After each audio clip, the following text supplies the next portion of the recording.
کے مسائل کے تعلق سے آپ کو ایک مثبت جواب دینا پڑے گا کہ ہم بی جے پی کے اس غیر قانونی ان کانسٹیٹیوشنل قوانین کے خلاف آپ کو اپنا احتجاج بلند کرنا پڑے گا. اور احتجاج کرنے کے طریقے کئی ہیں. جلسہ ہوتا ہے, دھرنا ہوتا ہے, بھوک ہڑتال ہوتی ہے, مگر جمہوریت میں سب سے بہترین احتجاج یہ ہے کہ آپ اس پارٹی کے خلاف ووٹ دے کر آپ یہ پیغام دیں گے کہ ہم نے تمہارے خلاف ووٹ اس لیے دیا کیونکہ تم نے مذہب کے نام پر CAA قانون بنایا اور ہم اس کے خلاف آپ کو آپ کے خلاف ووٹ دیتے ہیں. دوسری بات میں آپ سے عرض کرنا ضروری سمجھتا ہوں کہ لال ٹیکری ڈویژن میں مجلس اتحاد المسلمین کی نمائندگی پر بہت سے ترقیاتی کام کروائے گئے. بلدیہ کے واٹر ورکس کے یقیناً ابھی بھی بہت سے کام کروانا باقی ہے. انشاءاللہ تعالی ان پورے کاموں کو مجلس تکمیل کرے گی.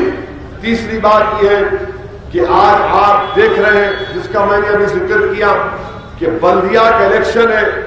ایسا لگ رہا ہے کہ حیدرآباد کی عوام اب بھارت کے ایک نئے وزیر اعظم کو منتخب کرنے جا رہے ہیں. بی جے پی اپنے تمام منسٹرز کو بلا رہی. اب اگر کسی کو کوئی باقی رہ گیا حیدرآباد نہیں آنے سے, وہ رہے گا ڈونلڈ ٹرمپ. شاید بی جے پی اس کو ہی بلا رہے, کیونکہ وزیر اعظم امریکہ گئے تھے. امریکہ جا کر کہا تھا اب کی بار ٹرمپ سرکار, اب کی بار ٹرمپ سرکار. ایسا چیخا مار مار کے مودی بولے کہ انہیں بھی ہار گئے الیکشن. مانے سب کو بلا رہے ہیں. حیرت کی بات تو یہ ہے کہ خیر ماشاءاللہ ہی بولنا پڑے گا کہ جو کوئی بھی سینٹرل منسٹر حیدرآباد پہنچتا ہے وہ شروع کرتا گفتگو مجلس پہ Rohingya, Pakistan, Islamic rabbit Islamism اور ختم کرتا اسد الدین اویسی کے اوپر. بی جے پی یہ نہیں بول رہی ہے ہم حیدرآباد کو 2019 سے لے کر اتنے کروڑ روپے دیے ڈیولپمنٹ کے لیے, اتنے فلائی اوور کے لیے پیسہ دیا, اتنے روڈ وائڈنگ کے لیے ہم نے اتنا فائنینشیل ہیلپ ہم نے حیدرآباد اور تلنگانہ کو کی. اس کی کوئی بات نہیں. بات کیا ہو رہی کہ اگر ہم بلدیہ میں جیت گئے تو پرانا شہر میں سرجیکل سٹرائک کریں گے. آپ بتائیے, یہ واحد حکومت ہے جو اپنے ملک کے شہریوں کو توہین کر کے ان کو پاکستانی, افغانی اور کیا کیا بنگلہ دیشی کہتی ہے. ارے یہ تمام بھارت کے شہری ہیں, اور اگر پرانے شہر میں کوئی غیر قانونی طور پر پاکستانی روہنگیا رہ رہا ہے, آپ سو رہے تھے کیا؟ ساختے اڑا کے سو گئے تھے کیا؟ کون روکا آپ کو پکڑنا تھا؟ میں جا کے بولا مت پکڑو مت پکڑو.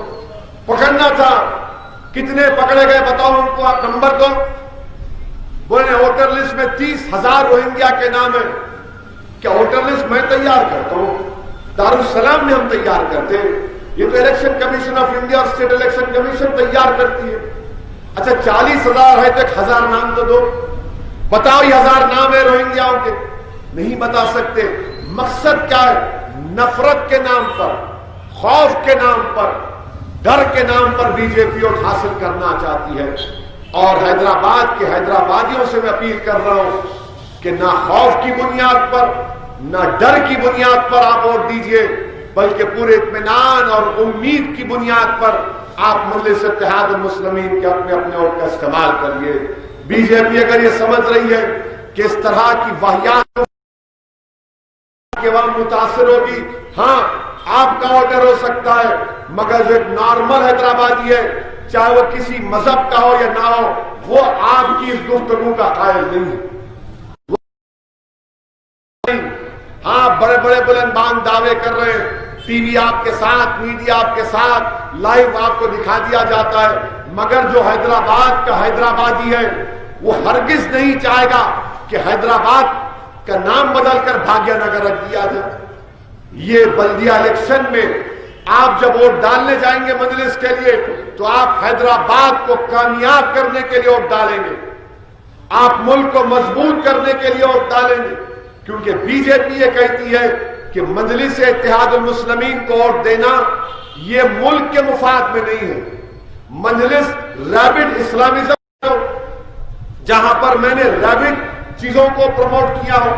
میری ہر تقریر میں سمویدھان، آئین، کانسٹیٹیوشن کا حوالہ دیتا ہوں، اتنے آرٹیکلز کا حوالہ دیتا ہوں اور اس کو رکھ کر اپنی بحث کو سامنے لے کر جاتا ہوں. تو بی جے پی بولتی نہیں ہے اویسی اور ان کی پارٹی میری پارٹی نہیں ہے، یہ پورے ان لوگوں کی پارٹی ہے جنہوں نے 1960 سے اس جماعت کو مضبوط کیا. میں تو صرف ایک ذمہ داری اٹھا رہا ہوں. کل میں نہیں رہوں گا، کوئی اور رہے گا انشاءاللہ جو مجھ سے اچھا کام کرے گا. مگر یہ بولنا کہ ریبڈ اسلامزم، ارے ریبڈ کمیونزم تو تم پھیلا رہے ہو.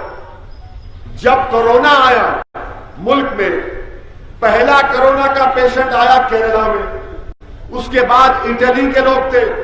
تو بی جے پی جنوری 30 کو کورونا نکلا اور بی جے پی انٹرنیشنل فلائٹ کو کب بند کر دی؟ 20 یا 25 مارچ کو. اب جب ان کے ہاتھ سے کورونا کنٹرول نہیں ہوا تو فوراً بول دیے مسلمان کورونا جہاد کر رہے. ارے کیا کورونا کو بھی آپ کلمہ پڑھا دیے؟ کورونا بھی بول دیا کہ اشہدو ان لا الہ الا اللہ و اشہدو ان محمد رسول اللہ. کیا بیماری کا کوئی مذہب ہوتا ہے؟ کورونا جہاد، یو پی ایس سی جہاد، لو جہاد. ارے جہاد ہمارے سے زیادہ آپ بولتے، ہم تو بولتے بھی نہیں. کورونا کو آپ نے کر دیا، تبلیغی جماعت کے لوگوں کو بدنام کیا آپ نے. اور ہوا کیا آپ کو اندازہ نہیں ہے. لکھنؤ میں آندھرا پردیش کی ایک ہماری بہن، اس کو لے جا کر جبرن ان تمام گروپ کو رکھ دیے تھے لکھنؤ میں. اس کا مس کیریج ہو گیا، اس بہن کا مس کیریج ہو گیا. پانی بہنا شروع ہو گیا، پکار رہی میرے کو لے جاؤ دوا خانے. بولے نہیں لے جائیں گے. تو اسپتال لے کر گئے، اب تک مس کیریج ہو گیا.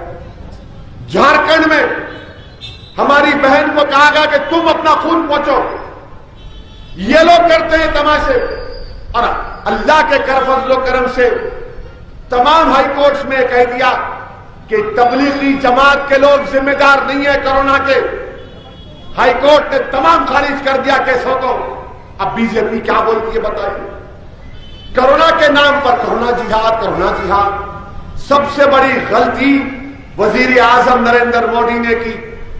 جب لاک ڈاؤن نہیں کرنا تھا، لاک ڈاؤن کیے. وہ حیدرآباد میں بولتے نا کہ دیوانے اٹھے سر کو مسلط پہ.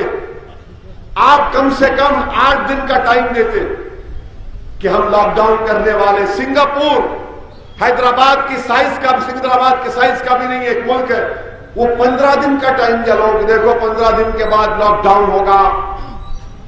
آپ کیا دیے؟ 4 گھنٹے کا ٹائم دیے.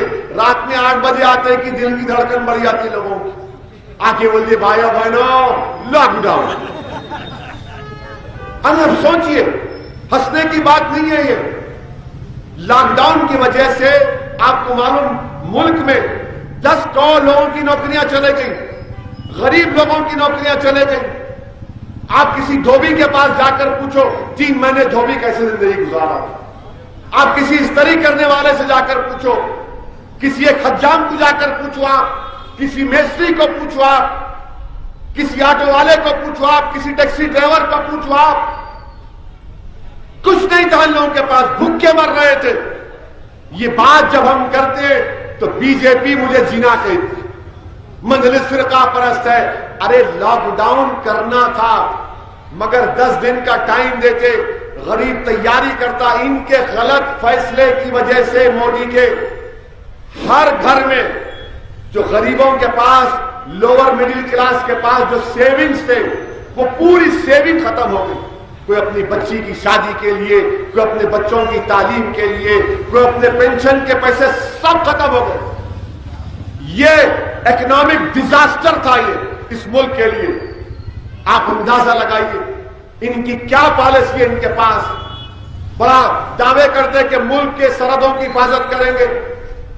حیدرآباد میں بولتے ہیں چھوڑو میاں بیگن کے باتیں بہت کرتا ہے.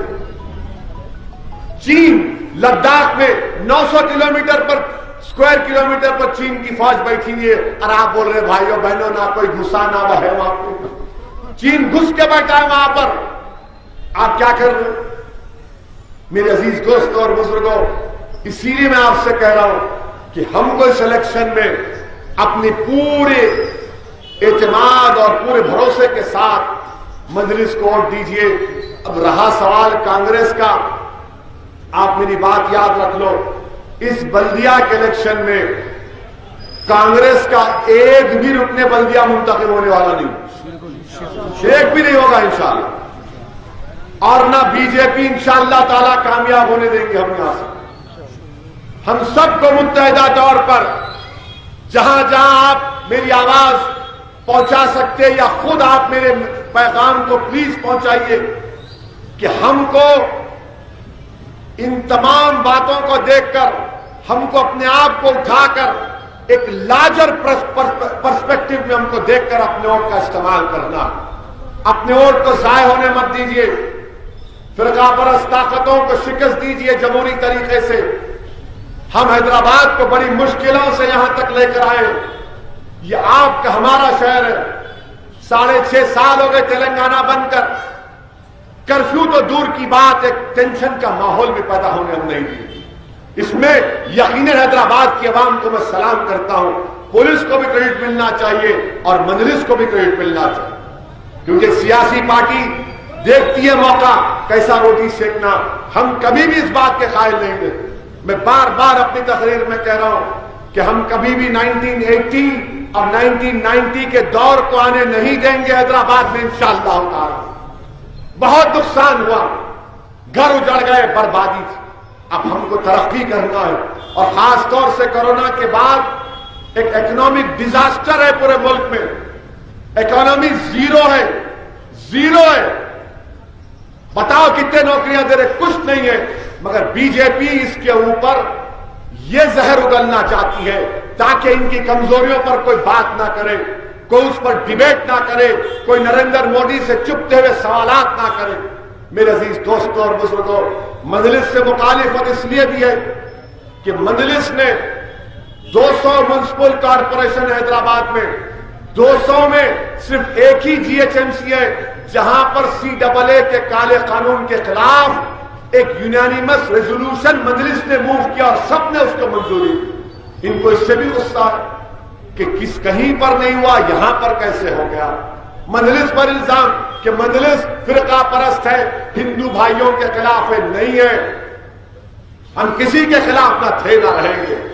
اگر ہم خلاف رہتے تو کیوں ہم مجلس کے اسمبلی میں مطالبہ کرتے کہ لال دروازے کی مندر کو گورنمنٹ بھی 10 کروڑ روپے سینکشن کرے؟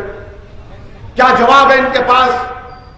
بتائیے آپ۔ ہاں یقیناً انشاءاللہ تعالی سیکریٹریٹ کی دونوں مسجدوں کا سنگ بنیاد رکھا جائے گا، دونوں مسجد انشاءاللہ تعمیر ہوں گی، یہ میرا آپ سے وعدہ ہے، اور ہم حکومت سے کام کرا کر رہیں گے انشاءاللہ تعالی۔ میرے عزیز دوستوں، یہی چند اہم باتیں مجھے آپ تک کہنا تھا۔ متحد ہو کر اپنے پولنگ پرسنٹیج کو بڑھائیے۔ یہ بلدیہ کا الیکشن مختلف ہے، آپ دیکھ رہے ہیں، باشعور ہیں، اس لال ٹیکری میں تمام ذمہ دار لوگ رہتے ہیں اور آپ سب چیز کو محسوس کر رہے ہیں۔ میں آپ سے اپیل کر رہا ہوں کہ زیادہ سے زیادہ اپنے پولنگ میں حصہ لیجئے۔ بیلٹ پیپر ہے، بیلٹ پیپر پر پتنگ کا نشان دکھے گا، اس کے بیچ میں مہر مار کر اس کو فولڈ کر کے آپ بیلٹ باکس میں ڈالیے۔ یہ میری آپ سے گزارش ہے۔ یہ لال ٹیکری کا علاقہ میرے لیے کوئی نیا نہیں ہے، مجھے اچھی طرح یاد ہے کہ جب مرحوم ڈاکٹر وزارت رسول خان صاحب بائی الیکشن لڑ رہے تھے تو میں نے اپنی زندگی کی پہلی 2 تقاریر کی تھی، ایک اویسی پورا میں کی تھی، دوسری میں یہاں پر ایک چھوٹا سا پارک تھا بیچ میں، یہاں پر میں کیا تھا۔ اور یہ جو سامنے جو آپ کا چبوترا ہے، میں یہاں پر قطب بھائی مرحوم رہتے تھے، میں اپنے نظام کالج کے دور میں یہاں پر ہمارے کرکٹ کے کوچ رحمت بیگ صاحب اور لال ٹیکری گراؤنڈ میں ایک شام نگر کرکٹ کلب بھی تھی، یہیں آگے ہمارے کرکٹ کے کیپٹن تھے جناب فیروز صاحب، ان کے بھائی شاید وہ امریکہ میں ہیں۔ بہرحال میرے عزیز دوستوں اور بزرگوں، آپ سے دبن گزارش ہے کہ بے خوف ہو کر متحدہ اپنے ووٹ کا استعمال کریے اور ایک بڑی اکثریت کے ساتھ یہاں سے مجلس کے امیدوار